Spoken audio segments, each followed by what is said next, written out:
Looking at my Yahoo email, and one of the advertisements here says, Obama generously gives homeowners a bailout.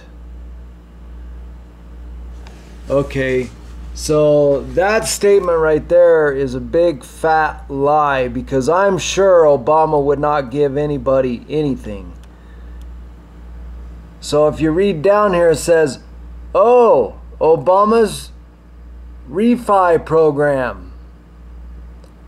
So it's not Obama, but it's Obama's refi program.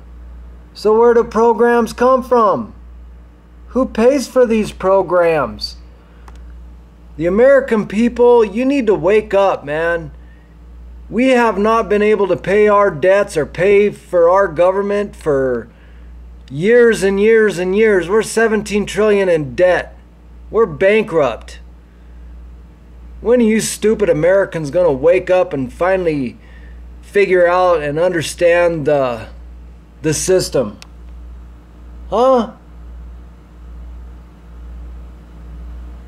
It's not coming from Obama. Wake up!